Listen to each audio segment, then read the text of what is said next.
விஜய் ஒரு ஸ்ட்ராங்கான தலைவரா சிக்கப்பட்டு கொண்டிருக்கிற வழக்கில் இருந்து அவர் தப்புவாரா? முதல்ல ஒரு கேள்வி. இப்படி இருக்கணும், தனியாக அமமுக இருக்கணும், தனியாக அதிமுக இருக்கணும், தனியாக சசிகலாமையா இருக்கணும், தனியாக ஓபிஎஸ் இருக்கணும். இப்படியே உடஞ்சி உடஞ்சி உடஞ்சி கழுத தேஞ்சி கட்டரும்பா போகணும். இது அவங்களுடைய பாலிசி. பாரதிய ஜனதா என்ன திட்டம் போட்டிருக்கு? இன்றைக்கு காலை வந்த செய்தி, மிகப்பெரிய கபோர கண்ணன் சாணக்கியன், ஆடு மாட்டை ஆடி பாடு மாட்டை பாடி பாலை கறக்கக்கூடிய அமித்ஷா. இப்ப இவங்க டிஎம்கே போன்ற கட்சிகள் அவரை வேற ஒரு முதல்ல பொண்டாட்டி விவகாரம் இதெல்லாம் அவங்க எக்ஸ்போஸ் பண்றாங்க. அதெல்லாம் பெருசா நிக்காது. 41 பேர் இறந்ததை பத்தி இப்ப யாராவது பேசுறாங்களா? அதையே நிக்கல. வேற அவர் பொண்டாட்டியை மாத்தினா என்ன இருக்கு, திரிசாமாவோட போய் சேர்ந்தா என்ன இருக்கு, அது அவருடைய பர்சனல் அப்படியும் பேசுறாங்க.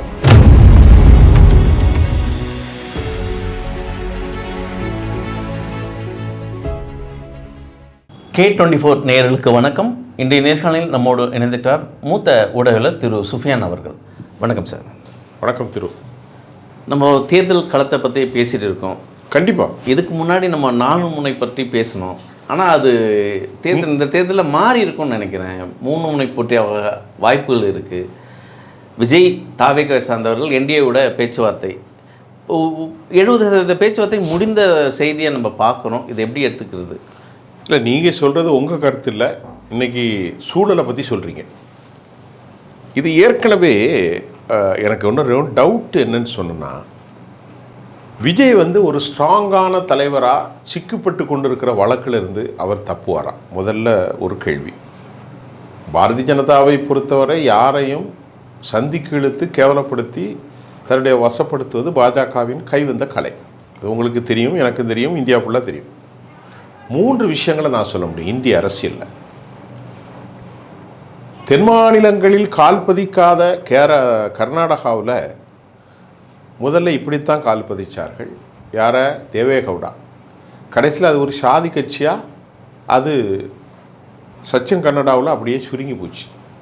கடைசியில் அவர்களுக்கு எதுவும் இல்லை, இவர்கள் ஆட்சிக்கே வந்து விட்டார்கள். காணாமல் போனது தான் மிச்சம். யார்? நம்ம எடியூரப்பா.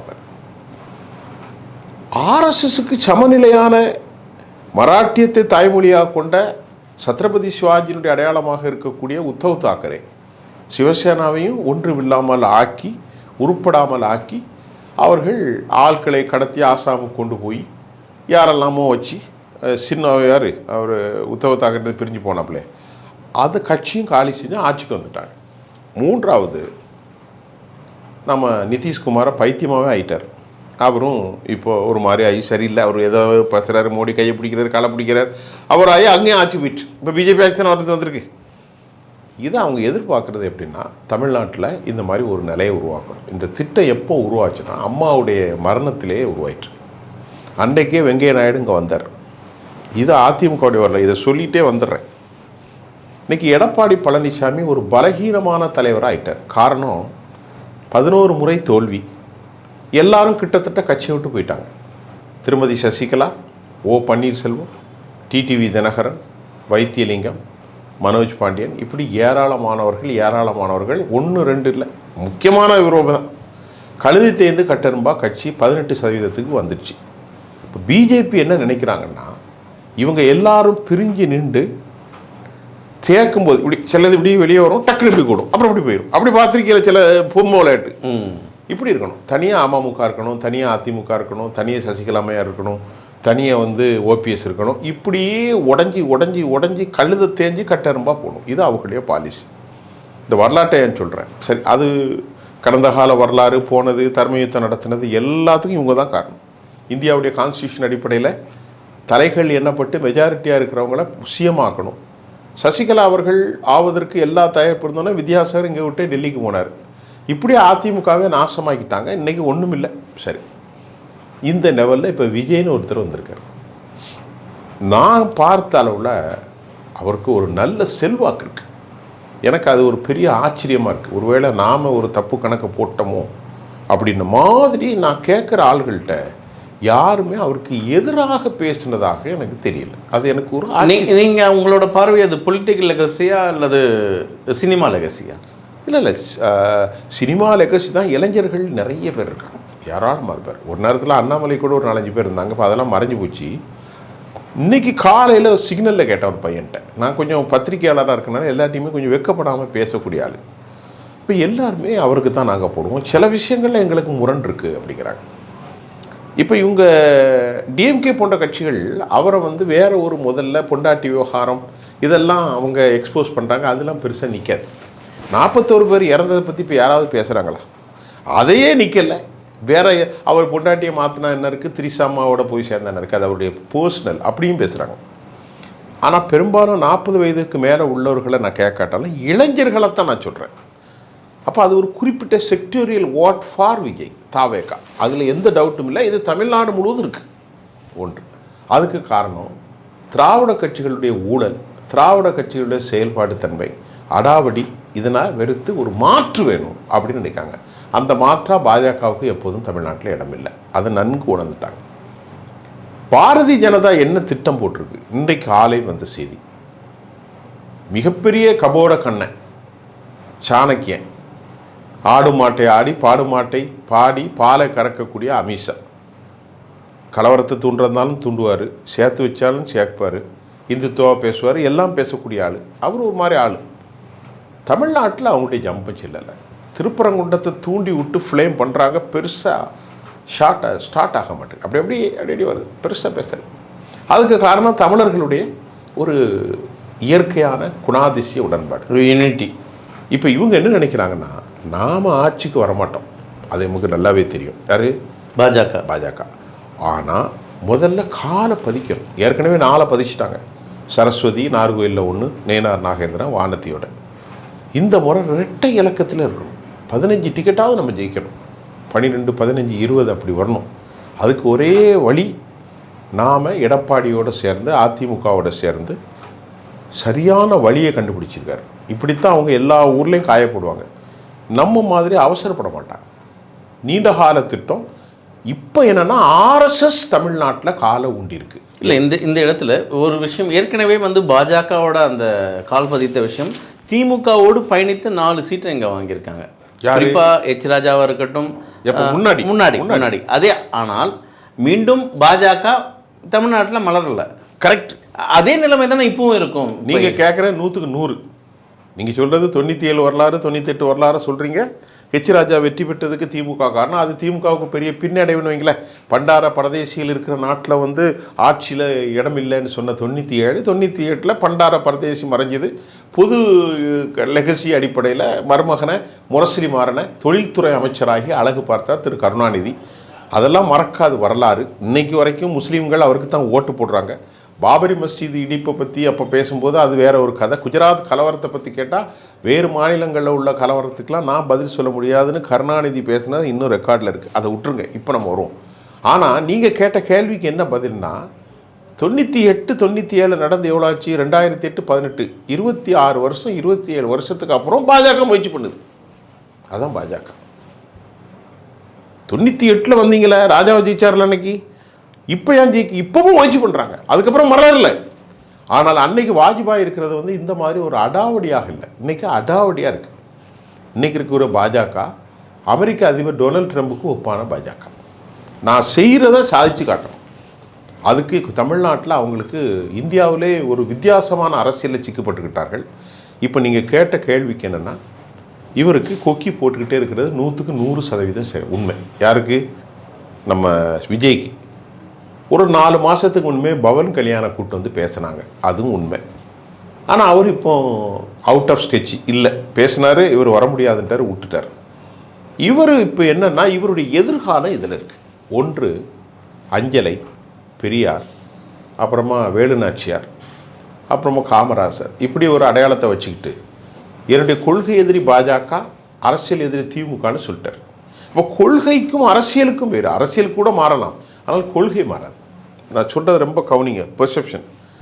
அரசியலில் நண்பனும் இல்லை, பகைவனும் இல்லை. நாளைக்கு திமுக கூட சேரலாம், ஆனால் கொள்கை மாறிவிட்டால் அரசியலில் எது வேணாலும் நடக்கலாம். கொள்கையோட வழி ஒரே வழியாக இருக்கணும். அப்போ அதில் தான் அவருக்கு சிக்கல். அதை எடுத்து சொல்கிறதுக்கு அவருக்கு ஆள் இல்லை. இன்னைக்கு விஜய் வந்து தோக்கலாம். இன்றைக்கி வந்து 234 கூட டெபாசிட் 100 தொகுதியில் கூட போகலாம். அது அவருக்கு குறைச்சல். ஆனால் அன்னைக்கு கொள்கையோடு நான் நின்றேன். வயசு 53 வயசு ஆச்சு. 58 வயசில் சிஎம் ஆகலாம், 64 வயசில் சிஎம் ஆகலாம், 70 வயசில் ஆகலாம், 70 நிறைய வாய்ப்பு இருக்குது அவருக்கு. Have a lot of source. காலம் இருக்குது. தமிழ்நாடு மாறிக்கிட்டே இருக்கும். இன்னைக்கு அவர் பிஜேபியோட சேர்ந்தால் கரும்புலி செம்புலி குத்தி ஏற்றின கதை அவருடைய அரசியல் சூட்சமாக அப்படியே ஓஞ்சி போகும். காரணம், நான் 2 மாதத்துக்கு முன்பு தென் மாவட்டங்களில் போனேன். உங்கள்கிட்ட கூட பேசியிருக்கேன்னு நினைக்கிறேன். கடற்கரையோட கிறிஸ்தவர்கள் அனைவரும் அவருக்கு வாக்களிக்க போகிறார்கள். இளைஞர்களுக்கு மதமோகமே கிடையாது, அவருக்கு வாக்களிக்க போகிறார்கள். இப்போ முஸ்லீம்கள் இந்த முறை விஜய்க்கு வாக்கு இல்லை. 100க்கு 100% ஓட்டு யாருக்கு போகுது? திமுகவுக்கு போகுது. கிறிஸ்தவர்களுடைய நாடார்கள் ஓட்டு 100க்கு 100 திமுகவுக்கு போகுது. நார்கோயிலெல்லாம் மாறவே செய்யுது. அதுவும் காங்கிரஸோடு. கடற்கரையோட கத்தோலிக்க கிறிஸ்தவர்கள் அந்த ஓட்டு விஜய்க்கு போகுது, ஜோசப் விஜய்க்கு. ஆனால் பாஜகவை பற்றி அதை பற்றி தேவையில்லை. அவர்களுக்கு யார் என்னென்னு நாசமாக போனான்னா எனக்கு என்ன லாபம், அதுதான். இப்போ ஒரு அக்ரிமெண்ட்டுக்கு வந்திருக்கிறாங்க.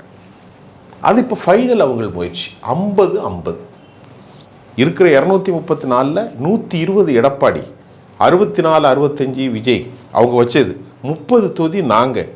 ஆக 215-18 போச்சுன்னா மீதி உள்ளதை ஆளுக்கு 7-8ன்னு கொடுத்து முடிச்சுக்கிடலாம். ஏன்னா இவங்க சொன்னபடி பாம்பாட்டி ஆடுற மாதிரி தான் எல்லாமே இருக்கிறாங்க. நம்முடைய டிடிவி தினகரனும் மற்றவங்கள்லாம் பார்த்துக்கலாம்பா, உனக்கு வேறு சீட் தரேன், இப்போ நிலவரம் மோசமாக இருக்குது, 10 சீட்டை நில்லுன்னா பாமக நின்று போயிடும். எல்லாருமே ஊழலில் சிக்கி கிடக்கான். இப்படி ஒரு சூழ்நிலையில் இப்போ புதுசாக வந்திருக்கு. நான் சொன்ன இதில் இப்போ என்ன வந்திருக்குன்னா 52 விஜய் வந்து ஒத்துக்கிட மாட்டேன்ட்டார். இப்போ விஜய்ட்டு என்ன சொல்லியிருக்கிறாங்க, வந்த தகவல் நான் இப்போ கடைசியாக கிடைச்சது, நீங்கள் 2 வருஷம் ஆட்சி செய்யுங்க, எடப்பாடி 2 வருஷம் ஆட்சி செய்யும் அப்படின்னு சொல்லி மெகா கூட்டணி. எடப்பாடி ஒரு 18, இவங்க ஒரு 18, 36, பிஜேபி ஒரு 5, 7, 42, ஏனைய எல்லாம் சேர்த்து ஒரு 7-8% ஜெயிச்சிடலாம் அப்படின்னு அங்கேருந்து டெல்லியிலேருந்து போட்டு இவரை கூப்பிட்டு பேசினதாகவும், இவர் என்ன சொன்னாருன்னு தெரியல, இவரை கூப்பிட்டு இவரை ஓகே சொன்னதாகவும் சொல்லப்படுகிறது. அது செய்திகளை வச்சு நம்ம அதை கன்ஃபார்ம் பண்ண முடியாது. இல்லை, இங்கே தலைமை இந்த அதிமுக இந்திய கூட்டணியில் தமிழ்நாட்டோட அந்த சட்டமன்ற தேர்தலுக்கான தேர்தல் தலைமை வந்து இங்கே எடப்பாடி தானே. இதை அமித்ஷா முடிவெடுக்கும், அதை சொல்ல வர எடப்பாடியும் முடிவெடுக்கணும் இல்லையா? Let me completed. கரெக்டான கேள்வி, நான் அதை ஃபினிஷ் பண்ணுறேன். அதுக்கப்புறம் எடப்பாடிக்கு கன்வே பண்ணியிருக்கிறாங்க. அது வந்துட்டு எடப்பாடி வந்து நான் கேட்டு சொல்கிறேன்னு சொல்லிவிட்டு அவருடைய வெல் விஷயத்தை டிஸ்கஸ் பண்ணதாகவும், அவர்கள் மிக கடுமையாக எதிர்த்து ஆட்டை கடித்து மாட்டை கடித்து மனுஷனை கடிக்கிற வேலைன்னா அமித்ஷாவுக்கு ஆட்புள்ளாத அதிமுகவை அழிப்பு தான் அமித்ஷாவுடைய திட்டம், இல்லைன்னா ஓம் புடி அவன் கையில் வச்சுக்கிறதுக்கு தெரியுறான். எந்த காலத்திலும் ஒத்துக்காதீங்க, 160 சீட்டு நீங்கள் நிற்கணும் அப்படின்னு சொல்லிட்டார்.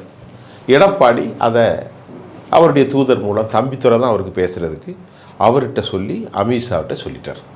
முடியாதுங்க, அதிமுக ஸ்டாண்ட் அலோன், தனியாக தான் நிற்கும், தனியாக தான் நின்றுச்சு, தனித்து நாங்கள் வெட்டி போடுவோம் அப்படின்னு இது ஒட்டுமொத்த பிளானும் கொலாப்ஸ் ஆகிட்டதாகவும், இதுக்கு அவர் ஏன் ஒத்துக்கிட்டார் அப்படின்னு தெரியல. ஒத்துக்கொண்டாருன்னு வருது, ஆனால் ஒத்துக்கொண்டாருக்கு என்ன காரணம் சொல்கிறாங்கன்னா 234 தொகுதிக்கும் நிறுத்துறதுக்கு ஆள் இல்லையா. யார்? விஜய்க்கா எடப்பாடிக்கா? விஜய்க்கு. எடப்பாடிக்கு தான் கட்சிக்காரங்க இருக்காங்களே, அதான் பழைய அந்த காலத்தில் உள்ள கட்சியில், அம்மாவுடைய கட்சியில், ஐயா புரட்சி தலைவருடைய கட்சியில் ஆள் இல்லாமல் ஆள் இருக்கிறாங்க, வறுமை நிலையில் இருக்காங்க. நல்ல தொண்டர்கள் தான் இப்படி இருப்பான் அந்த ரசிகர்கள். அதனால் அப்புறம் என்ன திட்டம் போட்டாரோ தெரியல. அது உண்மையாக இருந்தால் அந்த செய்தி, மற்றவன மாதிரி நம்ம அடித்து விட்டுட்டு போனால் அது செய்தி அல்ல. உண்மையாக இருந்தால் அவர் திங்கிறாராம், பரவாயில்லை, ஃபஸ்ட்லேயே நம்ம வந்து முதலமைச்சராக 2 வருஷம் இருந்துக்கலாம், கட்சி வலுப்பட்டுரும். அப்புறம் பூத் கமிட்டிக்கு நமக்கு ஆள் இல்லை, கட்சி வலுப்பட்டுரும், அவங்களே அதிமுக பிஜேபி பார்த்துக்குவாங்க. 3வது செலவுக்கு பணம் மேலே இருந்து வந்துடும், நம்மளும் கொஞ்சம் போட்டுக்கலாம், கட்சி வலுப்பட்டுரும். 4வது 41 பேர் கொலை, சிபிஐ வழக்கு, நெருக்கடி இல்லை, ஓகே சொன்னதாகவும் தகவல் வருகிறது. இன்றைக்கி பிரபலமான செய்தியேடு இப்போ இன்றைக்கி மத்தியானத்துக்கு அப்புறம் தான் அதை பப்ளிஷ் பண்ணியிருக்கிறாங்க. ஆனால் எடப்பாடி கடும் முரண் அமித்ஷாவோடு, அவர் நான் ஒருபோதும் அதை ஏற்றுக்கிட மாட்டேன் மாதிரி அவர் சொல்லிட்டதாகவும் தகவல் வருது. அப்படி வரும்போது தான் 3 கூட்டணி, இல்லைன்னா 4 தான். வழக்கம் போல் சீமா, திமுக, அதிமுக, விஜய், இல்லைன்னா என்டிஏ, டிஎம்கே அலையன்ஸ் இந்தியா கூட்டணி, தாவேகா, இவர் டிவிகே இல்லை, என்னது நாம் தமிழர், என்டிகே. இதுதான் தற்போதைய நிலவரம். ஒருவேளை விஜய் பாஜகவுடன் பயணிக்கும் பட்சத்தில் திமுக கூட்டணி எப்படி இந்த கூட்டணியை எதிர்கொள்ளும்? அதுவும் என்டிஏ கூட்டணின்ற அந்த ஒரு பெரிய வலிமையோடு தேர்தல் காலத்தில் இறங்கினா திமுக அதை எப்படி எதிர்கொண்டு சமாளிக்கும்? இப்போ நான் சொன்னது எடப்பாடி, இப்போ எதுவுமே யூகம் அல்ல, யூகம்தான். இது நடந்து கொண்டு இருக்கிறது, அது உறுதியான தகவல். அமித்ஷா தலைமையில் தாவேகா உள்ள கொண்டு வர்றதுக்கு கடுமையாக இருக்கிறாங்க. அந்த செய்தியில் ஒரு பாயிண்ட், இதை சொல்லிவிட்டு நீங்கள் சொன்ன கேள்விக்கு வந்துடுறேன். அதனால் அது கொலாப்ஸ் ஆனதுனால பாஜகவுடைய பேச்சாளர் பிரசாந்தை வந்து தாவேகாக அழைச்சதுனால அவர் இப்போ ஊடக பொறுப்புலேருந்து கம்ப்ளீட்டாக தூக்கிட்டாங்க. உடனே அறிக்கை வந்துச்சு. யார்? நயனா நாகேந்திரன். இவர் அறிக்கை விட்டார், தாவேகா வந்து சேரணுண்டு. உடனே அவரை தூக்கிட்டார். அண்ணாமலையும் ஒரே இதில் பயணிக்காதுன்னு சொல்லிட்டாங்க. அங்கே உள்ளுக்குள்ளே ஒரு கசமசாக உருவாயிட்டு. அது ஒரு பக்கம். இப்போ அப்படி ஒரு கூட்டணி உண்மையிலே 2வது வருதுன்னு வைங்களேன். எடப்பாடி ஏதாவது தாஜா பண்ணி வாங்கி அப்படி வந்தால் திமுகவுக்கு அது நிச்சயமாக ஒரு சவால் தான். அது சவால். திமுக தான் பயத்திலே இருக்காங்க. ஏன்னா இது மெகா ஃபோர்ஸ். 18 36% காலி. திமுக எப்பவுமே நல்லா புரிஞ்சுக்கிடுங்க, தமிழ்நாட்டில் திமுக எப்பவுமே வலுவிழந்த ஒரு கட்சி. ஆனால் அவங்களுக்கு பிரச்சாரம் வைக்கிறதுக்கு மிக எளிதாக இருக்கும். ஏற்கனவே பாஜக கைக்கூலி, பாஜக ஜெராக்ஸ் தான் விஜயன் சொல்லிட்டு இருந்தவங்க. அது உண்மையை நிறுவனப்படுத்துவாங்க. நிச்சயமாக. ஆனால் அவங்களுக்கு ஒரு ப்ளஸ் பாயிண்ட் எப்பவும் அவங்களுக்கு எக்ஸிஸ்டிங் வாக்காளர்களாக தானே சிறுபான்மையினர் இருக்கிறாங்க. அவங்கள பொறுத்தவரை பிரச்சனை இல்லை. மற்ற இல்லை, திமுக பயப்படும் ஒரே அந்த சிறுபான்மை ஓட்டு வங்கி விஜய் பாஜக இணைஞ்சார்னா அது இப்போ திமுகவுக்கு தானே வந்து சேரும். அது ப்ளஸ் தான். ஆனால் ப்ளஸ் தான். ஆனால் ப்ளஸ்னாலும் ஒரு ப்ளஸ்ஸும் கொஞ்சம் இருக்குது. அந்த வாக்கு சதவீதம் கொஞ்சம் தான். இப்போது ஒரு உதாரணத்துக்கு 15% கிறிஸ்தவ முஸ்லீம் வாக்காளர்கள் இருக்கானுங்களே. விஜய் வந்து தனித்து நின்றால் அதில் ஒரு 3-4% போகிறதுக்கு வாய்ப்பு இருக்குது. ஆனால் விஜய் தனித்து நிற்காமல் என்டியோடு நின்றால் அதில் ஒரு 3-4% விஜய்க்கு எதிராக போய் திமுகவுக்கு 3 இழந்தது 4 லாபத்தில் கிடைச்சிடும். ஆனால் பொது சமூகங்கள்லாம் இருக்குது பாருங்கள், இந்து சமூகத்தில் பல சாதி விஷயங்கள், அவர்கள் அதை ஒரு பெரிதாக பார்க்க மாட்டார்கள். ஆகவே இது திமுகவுக்கு விஜய் இந்த என்டிஏ கூட்டணியில் சேர்ந்திருந்தால் பெரும் சவால். தமிழ்நாடோட சவால் தான். இல்லை, தமிழ்நாடோட அரசியல் நிலைப்பாடு பாஜகவை தமிழ் மண்ணில் கால் பதிக்க வைக்கக்கூடாது என்றதுதான் தமிழக மக்களின் எல்லாருக்கும் ஒருமித்த கருத்து. உண்மைதான். அப்போ திமுகவுக்கு இதெல்லாம் தானே பெரிய ஒரு கூடுதலான வெற்றி. திமுகவுக்கு நீங்கள் கேட்ட கேள்வியை என்னால் மறுக்கவே முடியாது. அதில் ஒரு தடுமாற்றமும் எனக்கு இருக்கிறது. நீங்கள் கேட்ட கேள்வி சரிதான். நீங்கள் என்ன கேட்கிறீர்கள்? தமிழ்நாட்டை பொறுத்தவரை சிறுபான்மையினர் பெரும்பான்மையினரில் எல்லாருடைய மனநிலையும் பாஜகவுக்கு எதிரானது. அப்படி இருக்கும்போது அது வந்து திமுகவுக்கு ப்ளஸ் பாயிண்ட் ஆகும். ஆனால் நம்ம பேசிக்கிட்டே தான் இருக்கோம். ஆனால் எலெக்ஷன் ரிசல்ட்டில் தான் அது உண்மையாங்கிறத நிரூபிக்கணும்னா இந்த 2 பேரும் நின்று டிஎம்கே அமோக வெற்றி பெற்றால் அது உண்மையே கன்ஃபார்ம் ஆகும். அப்படி இல்லைன்னா பாஜகவை தாண்டி இவருக்குன்னு தனித்துவமான ஓட்டு பரவாயில்ல, அண்ணன் பாஜக கூட சேர்ந்தாலும் அவருக்கு ஒரு 15% நம்ம எப்பவும் விஜய்க்கு தான் போடுவோம்னு அப்படி வரும்போது நல்லா கவனிங்க, பாஜகவோட சேர்ந்து தான் 18%. யாரு எடப்பாடி பாஜகவோடு சேர்ந்து கழுது தேஞ்சு கட்டரும்பா போய் தான் 18. இப்போ இந்த 18ஓட விஜய் வந்து பாஜகவோட சேர்ந்ததுன்னா ஒரு 7-8% இழக்கட்டுமே, ஒரு 10% எடுக்கட்டுமே. இன்னொரு நீங்கள் கால்வாசி பங்குன்ற ஒரு அதிமுக வந்து திமுக பக்கம் இருக்குது, அதையும் நம்ம நினைவுக்கு வச்சு. ஆமாம், அது யாரை சொல்றீங்க? ஓபிஎஸ் சொல்கிறீங்க. அது முக்குளத்தோர் வாக்குகள் கண்டிப்பாக கிடையாது. அதில் என்ன தான் முயற்சி பண்ண நல்லா குறிச்சு வைங்க. முக்குளத்தோர் வாக்குகள் திமுகவுக்கு எப்போதும் கிடைக்காது. அதே மாதிரி தேவேந்திர குல வாக்காளர்கள் ஓட்டு பாதி கிறிஸ்தவ ஓட்டு, அது திமுகவுக்கு அதிமுகவுக்கு கிடைக்காது. நான் தவறாக சொல்லிட்டேன். முக்குளத்தோர் ஓட்டுகள் எப்போதும் பாஜக அதிமுகவுக்கு கிடைக்காது. தேவேந்திர குலர் ஓட்டுகளில் 100 தேவேந்திர குலர்களில் 50 பேர் கிறிஸ்தவ தேவேந்திர குலர்கள், பலர் அதுவும் கிடைக்காது. இஸ்லாமியர்கள் வாக்கும் எப்போதும் கிடைக்காது. அதே போன்று கிறிஸ்தவர்கள் வாக்கும் எப்போதும் கிடைக்காது. இப்போ விஜயை பற்றி நான் வந்து கரெக்டாக சொல்கிறதுக்கு முடியல. எனக்கு ஒரு 35-40 வருஷம் அனுபவம் இருக்குது என்னுடைய லைஃப்பில். நான் 17 வருஷம் எனக்கு அதுக்கப்புறம் கழித்து பார்த்தாலும் நல்ல ஒரு எக்ஸ்பீரியன்ஸ் இருக்குது. அப்படி பார்க்கும்போது இவருடைய impact, what kind of tremendous effect on Tamil Nadu politics. We have to do something. We have been waiting what will happen today and tomorrow. We can't find out exact. Definitely. ஆனால் இது ரொம்ப முக்கியமான செய்தி. ரொம்ப முக்கியமான செய்திக்கு விஜயின் எதிர்காலம் பட்டு போவதற்கு அதிக வாய்ப்பு இருக்குது. அதையும் சொல்ல வரேன்.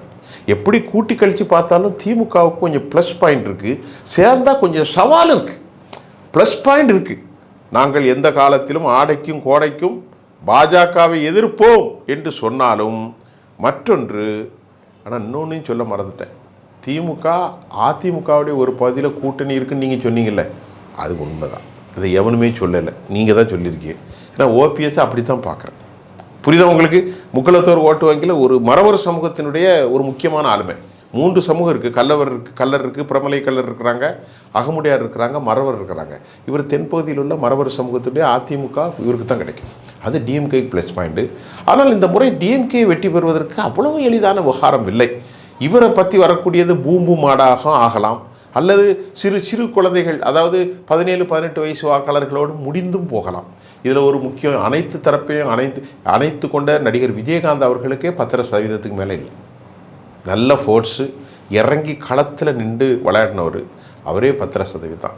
ஒருவேளை இந்த காணொலியில் இந்த வீடியோக்களில் கொஞ்சம் மிகைப்படுத்தி சொன்னதாகவும் இருக்கலாம். இல்லை, vote bank the defender should be for the DMK. எது vote bank? Whether is Vijay or Edappadi? இவர்களுக்குள்ள விஜய் வந்து விஜய் தான். எடப்பாடியே விஜயங்கிறது எப்படி நீங்கள் சொல்ல முடியும்? அந்த கேள்விக்கு இடம் இல்லையா?